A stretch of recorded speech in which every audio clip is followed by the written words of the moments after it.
All right, let's dive right in. Today, we are breaking down the new global rulebook for 2026, and it all boils down to this: a world where software meets steel in a massive, high-stakes competition. This isn't just about tech or industry anymore. It's a collision that's literally redrawing the map of global power.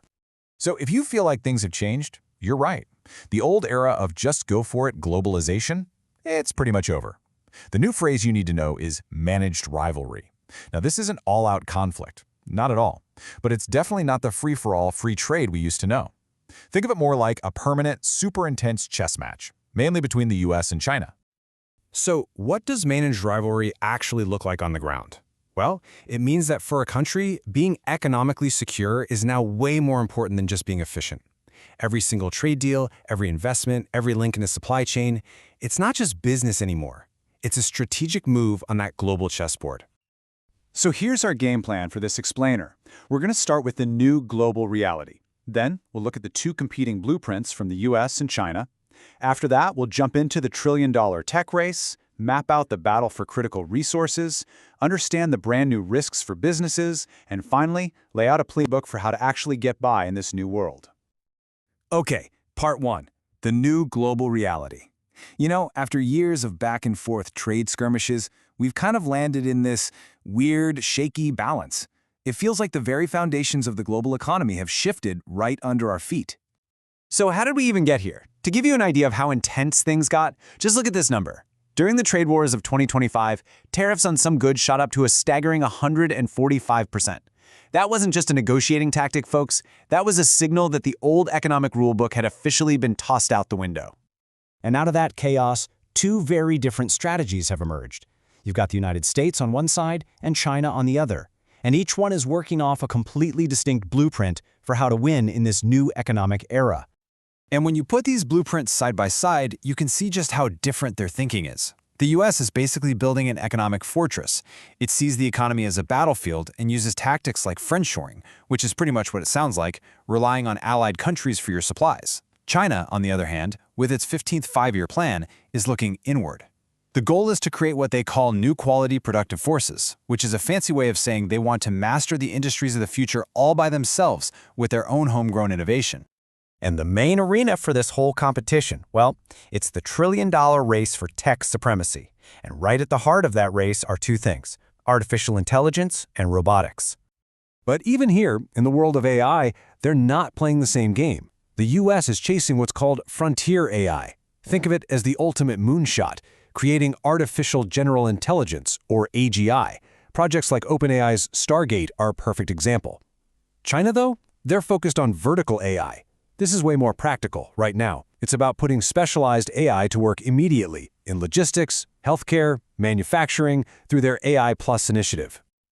This is the exact point where that abstract software race becomes very, very real.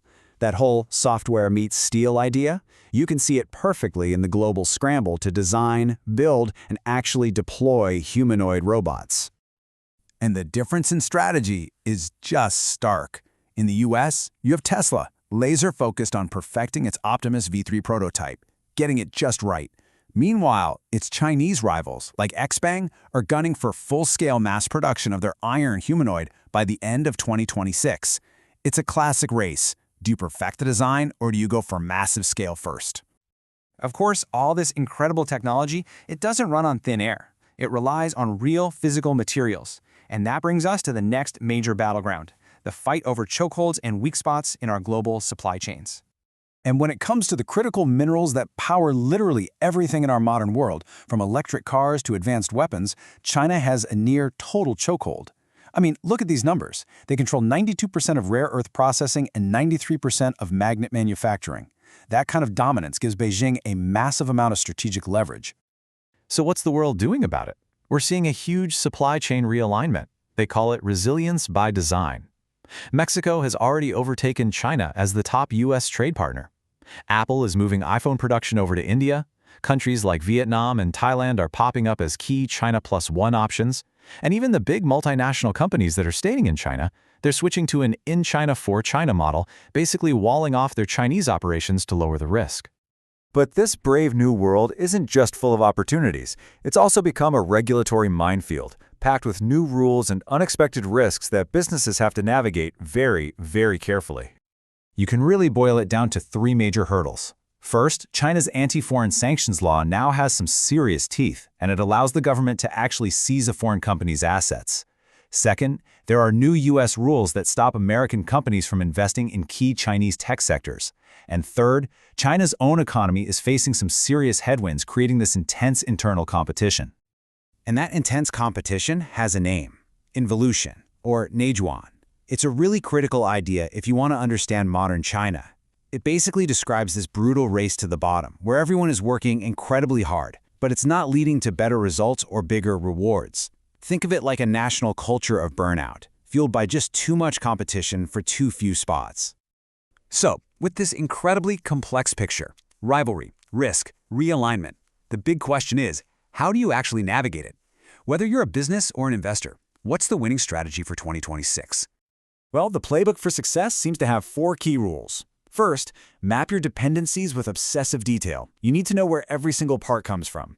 Second, build parallel options. Don't put all your eggs in one regional basket. Third, invest in people who get both worlds, who understand the Western and the Chinese systems. And finally, you have to prioritize your own technological independence and supply chain control. In this new era, resilience really is the most valuable currency you can have.